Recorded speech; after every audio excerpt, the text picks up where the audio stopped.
Hello and welcome to a brand new edition of our daily news program coming up first.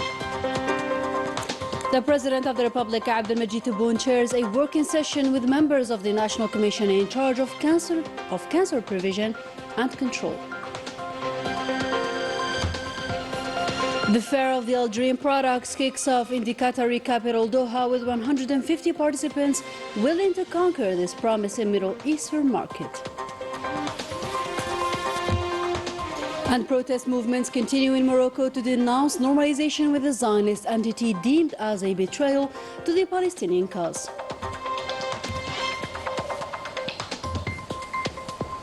Welcome again. Today's beginning is with the head of state, Abdelmajid Tebboune, who chaired today a working session with members of the National Commission for the Prevention and Fight Against Cancer, headed by Professor Adda Bounejar.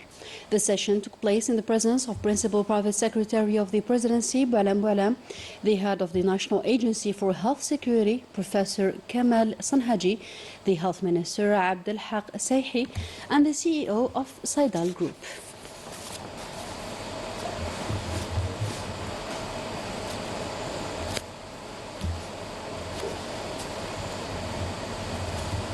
The President of the National Commission affirmed on the occasion that he had delivered a detailed briefing to the head of state on the Commission's works for 2024 until 2028. Let's have a listen. لقد تشرفنا بلقاء السيد رئيس الجمهورية عبد المجيد تبون الذي قدمنا له عرض عمل للجنة 2024-2028. We have the honor to hold this meeting with the President of the Republic, Abdelmajid Tebboune, to whom we made a presentation related to our Commission's work from 2024 to 2028. Our work is based on 5 principal axes, namely preservation and prior diagnosis. The President of the Republic instructed for working out a presidential decree to remove all the hindrances pertaining to acquiring medicines and medical equipment, in addition to better medical care of patients. And an exhibition devoted to Algerian products is held in Doha, a first of its kind in this country. The event was inaugurated by the Trade Minister and his Qatari counterpart with the aim to boost the Algerian products in the region. More insights with Melissa Kubash.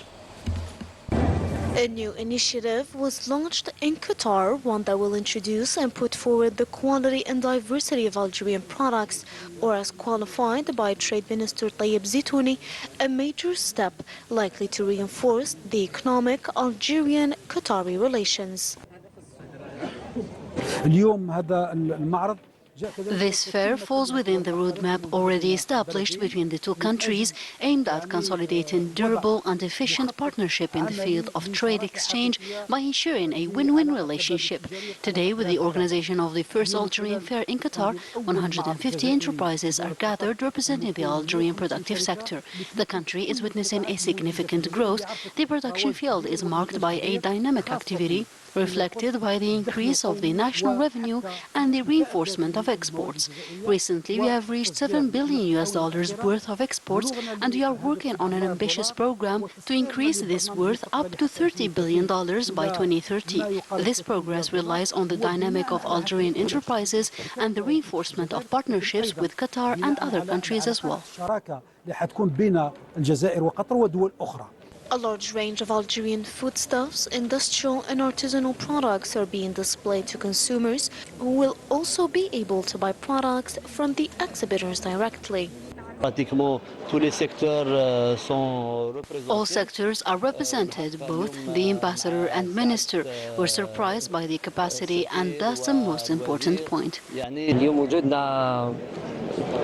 We are present here after the promotion of our brand Al Murjan. We are very proud to be among the Qatari people who warmly welcomed us.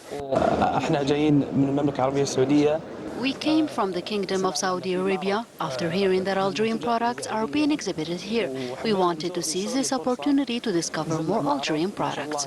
In addition to this economic event, another one is being held, which is the Algerian-Qatari Affairs Forum, that aims at consolidating cooperation between businessmen of both countries and explore investment opportunities. The National Press Day, coinciding with October the 22nd, is celebrated in a context marked by more freedom of speech, ensured by a series of reforms meant to provide better professional conditions for journalists now called upon to cope with the current challenges being witnessed by our country. More insights with Salim Mirah. The National Press Day coincides this year with another major event, namely the celebration of the glorious Liberation War, which broke out in 1954. Freedom is ensured by the Constitution of 2020, which gives journalists the right to information sources, protects them and preserves their confidential aspects.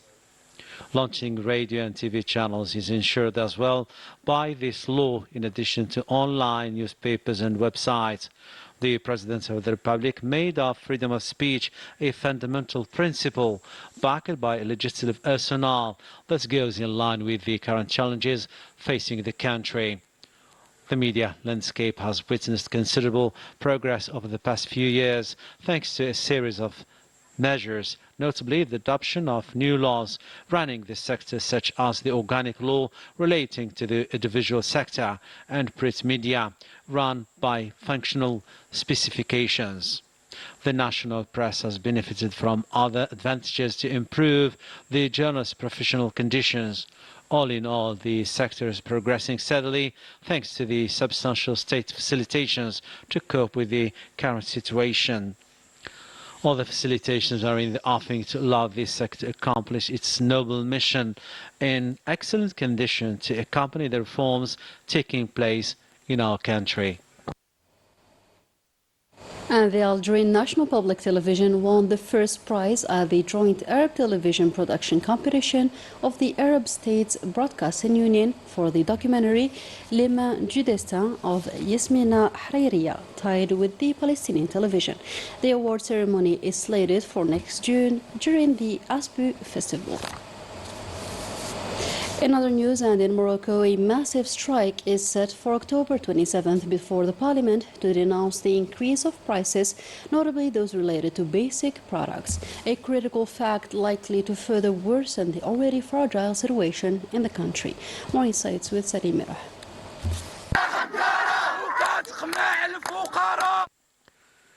The Moroccan Trade Union called on citizens to turn out massively in the protest day of October the 27th in front of Parliament to denounce the rise of prices related to basic products, while the Akhanouch government keeps turning a deaf ear to their legitimate demands.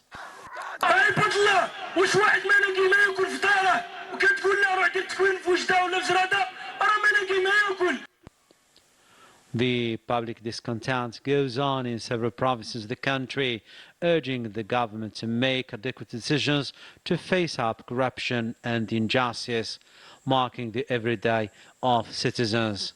Demonstrations and protest movement are likely to increase in the coming days, posing a real threat to the country on the brink of a social explosion. Moroccans do not only denounce the terrible living conditions, but also the normalization of relations between the Makhzen and the Zionist entity, considering this agreement as a betrayal to the Palestinian people. Melissa Kubash tells us more. The Makhzen regime continues to display its hidden real image, this time by supporting the Zionist entity at the economic level, despite being known for its heinous attacks against the Gaza Strip. The Moroccan ports keep providing it with products. According to media reports, 25 Moroccan enterprises provide the Zionist entity with 113 food products in line with the economic accords concluded by the sides. The kingdom's exports towards the Zionist entity increased with 150%. Several Zionist companies are active in Morocco, including one related to security known for its heinous crimes against Palestinians. The Makhzen even dared to increase the volume of agricultural exports towards the Zionist entity, who keeps exploiting Moroccan lands ever since the normalization of relations between them, an act considered as a betrayal by the Moroccan people. The Zionist enterprises seize 85% of agricultural enterprises. I can say that thousands arrive in Morocco and take control of the economic sector. As for Morocco, it can no longer react because Moroccan enterprises no longer have the control. Innocent civilians are falling martyrs day and night by a colonizer supplied by the Mahsen regime, blindly obeying the orders of the Zionist entity. And for the 18th consecutive day, the north of the Gaza Strip is besieged by the Zionist entity, hindering access of humanitarian aid. Thousands of Palestinians are once again forced to displace. The regions of Beit Lahia and Khan Yunis notably are targeted by the Zionist bombings, resulting in the death of at least 20 Palestinians this Tuesday. Still with the Zionist airstrikes, this time near the hospital of Al-Hariri in Beirut. Airstrikes which resulted in the death of 13 individuals, including children, in addition to 57 injured. The daily bombings of the Zionist occupier target the south of Lebanon, forcing the displacement of more than 1 million people to the north. And to sports now, USM Algiers defeated the home side of ESS Mostaganem with 1-0 in a rescheduled game as part of the fourth week of the National Football Championship, while ASO Schlif was compelled to 1-1 draw with USM Khenchla.